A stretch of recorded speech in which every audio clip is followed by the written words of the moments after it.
From County College of Morris, this is CCM All Access.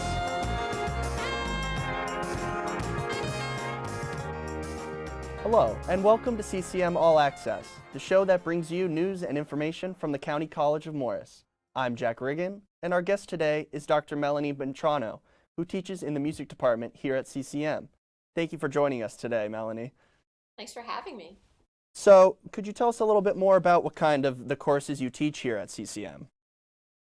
Yeah, so I'm teaching voice, so I have private vocal students, but I also teach a group class for those students who are not primarily singers, but singing is their secondary instrument.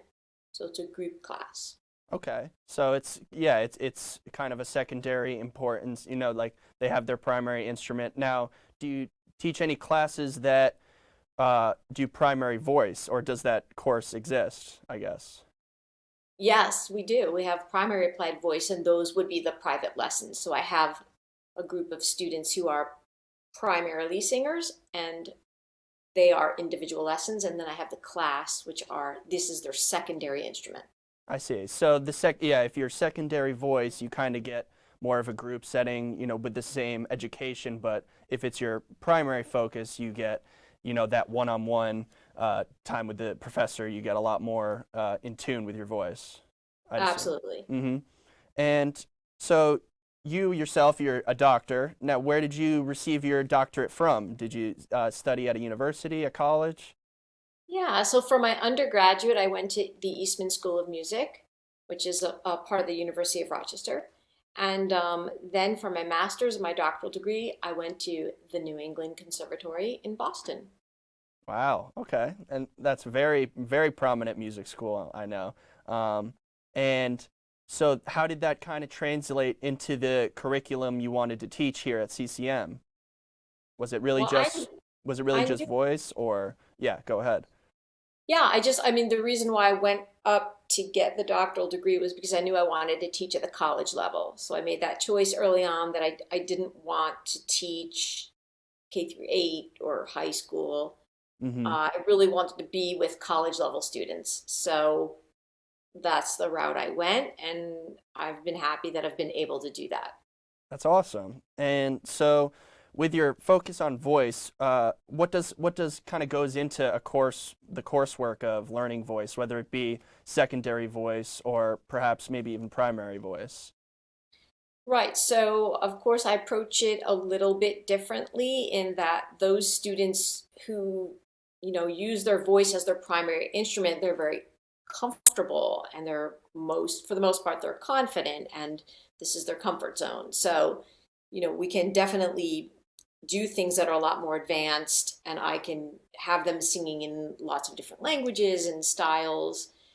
But for the secondary students, maybe they're piano majors or maybe they're electronic music majors. They could be anything. And for them, they have a little bit more trepidation about their voice. Maybe they don't consider themselves singers. Mostly they don't. Or they don't feel confident in their singing voice. So a lot of that is just getting over fear and creating an environment where they feel safe and supported in doing something which is really scary, which is singing in front of people. Yes, that's that can be a very scary thing. So it must be very important, to kind of instill that confidence and be able for students to break out of that comfort zone, to be able to, sing in front of a class, or, even if it's, primary voice, to be able to sing at that high level that it takes, that must be very important to your course, of course. Yeah, so for me, my main goal is to hold safe space for all of the students and to create a classroom environment that's really open, accepting, joyous, fun, because I don't think learning can happen unless you're just in a space of joy and a space of fun. Yeah. So, yeah, that's what the class is very loving. Yeah, and that's great. I mean, that's, you want to create a class that's not just about the education, but as well as something you can actually enjoy learning. Yeah, And absolutely. that's crucial, especially in getting a college education. So with the voice class, I'm sure you have a lot of creative projects that you can kind of work around. So what kind of creative projects have you been working on for your students or, for yourself? Yeah, so COVID has changed everything, obviously. I mean, it used to be that we were in person and singing together, and it's, when COVID hit, it was shocking, but it was also inspiring because I saw how I could quickly transition into something that I'd never done before and be like, all right, my students need me. They need me to be there for them. They need me to be on it. So I can't I can't see it as a limitation. I have to see it as an opportunity. So, and I have to say that my colleagues in the music department are just amazing. They're amazing teachers, they're amazing musicians, they're amazing people. And so we all did that. I wasn't the only one. So everywhere I looked, everyone was doing that. And I was like, go CCM. Yeah. So, over the summer, we had a little bit more time now to prepare because we knew that, September was going to come and that we were going to be online. So it gave me a chance to really sit down and think, okay, what can I do during COVID? And, and where I'm not, under the gun and stressed and have no time to think about it, where I can really put my creativity into it. And I decided to look at it as an opportunity for more freedom because COVID is just full of restrictions. You can't do the things you want to do, go where you go, or eat in a restaurant or sing, or it's just horrible. So I'm like, I want to find freedom in that. So I Hmm. found a way to create projects for the class that would allow us to do things I would never have been able to do in person. So Okay. looking for those opportunities, and I was able to come up with some cool things, and my students have been thriving and actually really being creative and coming up with great stuff. That's awesome. So some of the projects that we did or that we're still in the process of doing, um, like we did a project where I took vocal cannons where like if you were to sing around, most people know row, row, row your boat, maybe. That's a baby example, but you sing and then another group comes in and then another group comes in and you sing it in succession and it creates a round. So since we couldn't sing together, I had them doing vocal cannons or rounds with their own voices and overdubbing their own voices and creating their own harmonies. And then I had them working with digital audio workstation or a DAW, which is what we call, and creating arrangements, using instruments, um, just anything goes. Things that we would never be able to do in person. That's really cool. I mean, you were mentioning the digital audio workshops. Like, how were you able to kind of?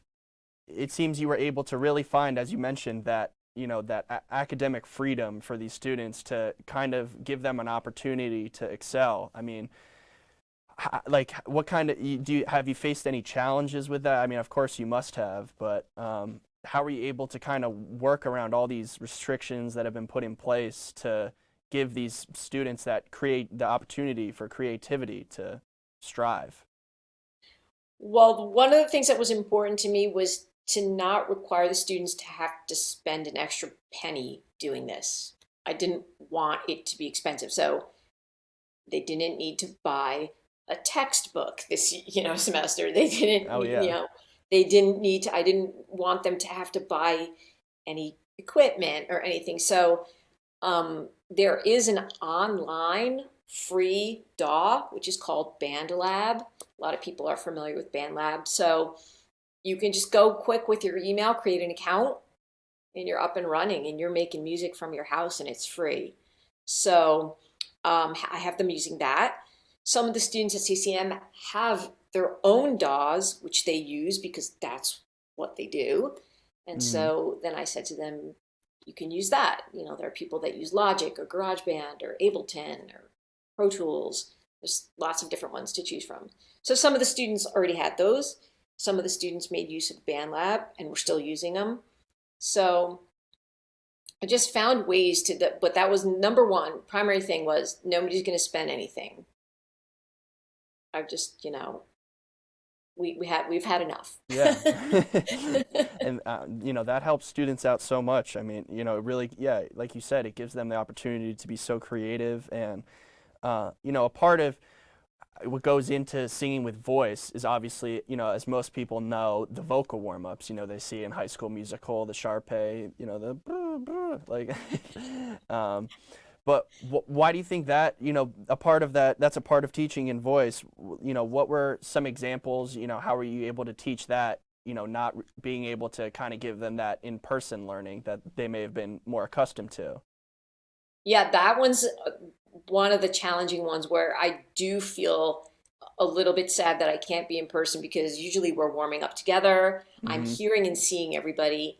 And in this case, everyone has to put their Zoom on mute and I guide them through the warm-ups at the piano. Most of the times I sing it, they're singing, but they're singing along with me at home on mute. So they're not hearing each other and I'm not hearing them either. Because otherwise, with the time delay, we'd be all off. Yeah, so. It wouldn't sync up. Mm-hmm. But one of the students, I just finished class before I came on with you. One of the students said something which I thought was really cool and nice. And he said, Dr. Mitrano, this is the only class I have where I actually get up from my chair. And, you make us get up. We stretch, we do Tai Chi, we do breathing things, we do, we move our body and we physically do something. And he was like, it's great, to get up from the chair. Yeah. So, I mean, nowadays people are spending hours, and not even going out to, to classrooms, to workplaces. Now they're just completely sat at home, on the computer all day long. People are getting the blue light glasses, the, stuff to all help with all this online learning. So I'm, getting up and moving around, that's a huge thing. And you mentioned the vocal cannons. So how has your class kind of worked with those to, work on their creative projects? And do you think that, that adds on to the academic education that goes into, being successful in voice? Yeah, I mean, the students really blew me away with their creativity because I literally just gave them, a score and I said, okay, here it is. You guys make it into something, and it can be anything you want. And so some people did things that were really, classical. Some people did things that were jazzy or pop or R&B, or I don't even know some of the stuff like dubstep. Somebody did, but they made it so authentic and so creative, and they made it their own. And I said to them, you guys can add instruments. It can be instruments that you play. You can invite your friends and family. You can bring participants in. The only requirement is that you do the singing. It's your voice. But everything else, you have complete 100% creativity and mastery over like how you want this thing to go. And they came up with stuff that was incredible. Wow. That just blew me away. Wow. Yeah. All right. Well, we'll continue this when we get back, but for now, we will take a quick break. Please stay tuned and we will be right back. I'm Andrea Lucia, a graduate of County College of Morris. At CCM, I gained a high-quality education, was involved with clubs on campus, and performed university research in tissue engineering. My CCM education prepared me for ongoing success. Today, I am at Cornell University, studying engineering and performing research in cardiac tissue engineering. The professors and staff at CCM helped me to start right and finish strong.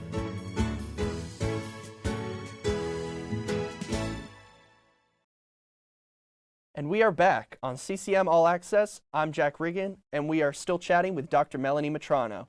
So before we went to break, you were mentioning a lot of the musical genres that students were able to get exposed to. Why do you think, that wide variation of genres is so important to them? Other students will maybe try and master one genre, but Would you say it's kind of important to, vary your exposure? Absolutely. We have a lot of musical theater students at CCM, and if all of them know that nowadays you have every type of musical on Broadway. You have traditional musical styles. You can have Phantom of the Opera, which is more classical. You can have Hamilton, which is like rap. You can have things that are rock or pop or jazz. So nowadays, singers especially, they need to be able to cross over and to do more than one style. Mm-hmm. So, and I've done a lot of that in my own career. Yes, I trained as an opera singer, and I am that. But I'm also a composer, and I write and I sing jazz, and I have a jazz band, and I have a classical album, I have a jazz album, and I do Brazilian styles. I speak Portuguese. I just do a lot of things, and I want my students to do that. There's every part of you. There's no part of you that's not valid and not important. Yeah. So it's like a prism. It's like your whole artistic self is really varied. Yeah, and So it gives the opportunity to kind of, like you said, to open up into so many different areas that you can expose yourself to, and there's really no limit to what different areas you can go to. You can go to jazz, and then you can do a complete flip flop and go over to country music, or whatever it may be. absolutely. But I mean, Yeah. yeah, like you said, with musical artists, you see that in songs like Old Town Road, and combining rap with country, EDM with rap. Constantly now you see artists just intertwining themselves into different areas of music. Yeah. Yeah. And I try to do that with the projects. Like today we just wrapped up a project on classical American art songs. Okay, so that's great, and I love that. The project we did before that was like jazz improvisation. The project that we're going to do next is going to be this vocal remix. It could be anything. It could be pop, blues, R&B. It could be any genre. So I just want them to just be themselves, and vocally, a piano is a piano, Hmm. but a voice, they're all unique, and everybody's sound is unique. So my goal as a teacher is not to have them all sound the same or do the same thing, but to just uncover their own unique sound Yeah. and not imitate other people, Hmm. but to fully embrace this is me And as a that's singer. and that's what they always say about music. It's all about finding your sound, bringing Yeah. out that everyone has that sound inside of them, but you just have to be able to bring it out. So that's really cool that, you're able to do that with your students and help them realize that. But you were Yeah. mentioning the vocal remix project. Could you tell us a little about that? What does that entail? Well, the point of the vocal remix project is exactly that, is not to copy anyone else or try to have your sound be like anyone else. So the project is you find a song, it could be anything, it could be famous or it could be obscure, and you're going to take the original song and you're going to present that to the class. So we're going to see what it is. And then you're going to make your own version of that, which is 100% completely different. So just to give you an example, I took Simon and Garfunkel 59th Street Bridge Song, which totally famous song, people know, and it Hmm. has a certain groove to it, and it's like happy and folk. And I turned it into this completely mellowed out jazz. I changed some of the harmonies, I changed the vibe, I changed everything about it, and it sounds like a completely different song. Wow. And I improvised on it. So like I'm using those things, and I'm showing the class, okay, look, every project I give my students, I do it first because Yeah. I want to make sure A, it's going to work, and B, if I'm asking them to do it, I better be able to do it myself. So I create an example and I go, here's my example. Now you guys do one. And they come up with the coolest, best, most creative things. CCM students are the coolest. They really are. They are. I would definitely agree to that, being one myself. But yeah, that vocal remix, it gives the students an opportunity to really kind of flip flop songs and turn them into completely new things. I mean, like you said, they really get exposed to something that's really out of their comfort zone, and you also mentioned the Vocal Point project, which is the radio podcast. Could you also tell us a little about that? Yeah, so I'm going to have the students do a radio show, and it's about your voice, the vocal point. What's the point of your voice? Why is it unique? How do you use your voice? And what are the unique things about your sound? So they're going to get a guest. The guest is going to interview them and show clips, and then they're going to interview their guest, and they're going to show audio clips. And so, for example, my guest, because, we're in quarantine, I had to have somebody in my house. So I picked my son, and I picked him because he's 22 and he's, the age of a lot of my students. And he's not a singer at all. He does not sing, but he does character voices, and he's awesome at them. Wow. So I highlighted his character voices, and this was his unique way of using his voice. And then he interviewed me. Obviously, we could use vocal clips for that. That's so So cool. anything goes, and I have no idea what they're going to come up with, but I'm sure it'll be cool. That's really, like you said, anything goes. Like, you can really just get the students have the opportunity to really do anything they want, just, something that they find is unique within their voice. And do you think that kind of ties into, you always emphasized the concept of being a complete musician, and I'm sure that's a part of it. Would you agree? Yeah.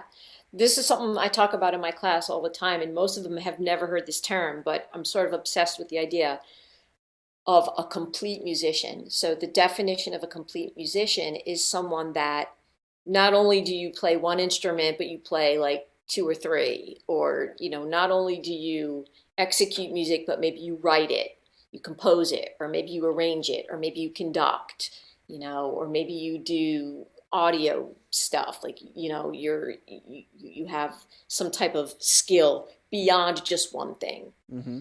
So when I give them projects, the point is that you're not just going to sing, you're going to bring in other instruments. You're going to use stuff you learned in your piano class. You're going to use stuff you use in your theory class.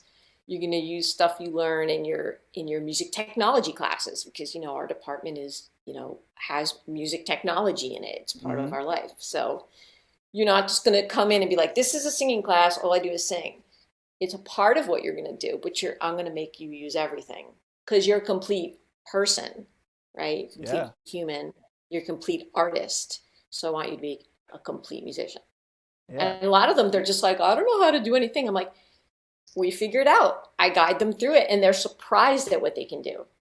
I think you would think that students would kind of come into a singing class being extremely intimidated and, anxious about, am I going to have to sing in front of a class? Am I going to have to, expose myself to some awkward situation? But the way you kind of show the complete musician and the importance of it, and finding, that voice inside of you, it gives the opportunity for students to be a lot more comfortable with your class, right? Would you agree? Absolutely. And honestly, every single time I give them a challenge, not only do they meet my expectations, they exceed it every time. Wow. That's what I say. And I've taught at other schools, and I've taught at lots of different places. And I have to say, CCM students, I'm not just saying this because I work here, but they really are among just the most creative, the most daring, resilient. They're courageous. That's what I would say. They're just courageous. And the pandemic has highlighted that, because it's put us all in this crazy situation where we could either fold, or we could just put on our wings and be like, I'm going to fly. I'm going to figure this out, Yeah. and they impress me every day. And I really like that, because that's, you said the courageous, it's almost like, we are the County College of Morris Titans, Yeah, that's so right. That kind of adds to the, the courageousness that like a warrior, a lot right? Of students, a lot of students have, and especially during, COVID-19, they've, not just even the students, teachers too. We've all been tested so much to how we can kind of adjust and work around all the restrictions. And from what we both have seen, teachers and students have excelled and exceeded their, the expectations that most of us probably, at the beginning of this year thought going into it. Yes, where I think where a lot of other people and communities would buckle and fold, the CCM community, and I'm talking about my colleagues and I'm talking about my students, they have rolled up their sleeves and been like, let's do this. Yeah. And nobody blinked. Everyone was just like, let's just do this. Uh-huh. And I love it. It's really, it's great to see. I mean, it's what we all would have wanted. And I mean, you were speaking of like, adding on to those, going back to those musical skills. You were actually the person who helped to create the jingle for the CCM TV show. So Yeah. not to, flip-flop, but how did you go about making that? Well, the previous person that was working on this show, Brenda Todd, she happened to be in my class, as you were in my class last academic year as well. She just kind of came into class one day and said, "Hey, we need a jingle. Can you write it?" And I was like, okay. So, because she knew I was a composer as well. And she said, these are the words. This is the title. This is what needs to happen. So I just went home and literally wrote it, I think in like 20 minutes. And then because I know how to use, my own DAW at home, I use Logic. I was able to put it together, and it just came out. It was really fast. Yeah, and people like catchy. it, and I'm glad people like it. Yeah, and extremely catchy too, I thought. It's catchy. Yeah. It gets stuck in your head.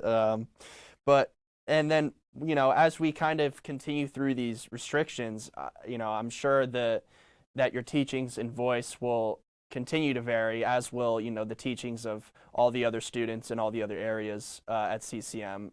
How will you kind of go about, when restrictions maybe are lessened or which we don't hope that they're, worsened even more. How would you kind of go about that to kind of adjust to your students? Yeah, well, so I just got the email yesterday that as far as we know, CCM is gonna open to be in person for next September. So, the wheels are already turning because I'm a person that I never like to like repeat the same thing twice, because my class is such that students have to take my class 4 semesters of it to fulfill their requirements. So I never want the student to be like, it's the 4th semester of the same thing, Yeah. So every semester I'm like, I gotta outdo this. I gotta switch it up and make it where they're excited to take the class a 4th time, know? So the wheels are turning. I'm already thinking about cool stuff I want to do. And I think COVID, it's changed things permanently in a way. In some ways you could see it as a bad thing. We'll do things differently going forward. But I could also see where I'm going to bring that freedom and creativity in person now in a way that I didn't consider as a possibility before. So I'm going to take the positive. Yeah, I mean that's an amazing perspective to have on it, and it's it definitely helps students when they see that passion in their teacher like you have to kind of get them going and to feel like they can be successful in your class as well. So what would you kind of say with your time you spent at CCM? I mean, I think I may know the answer to it, but what has been your favorite part about CCM?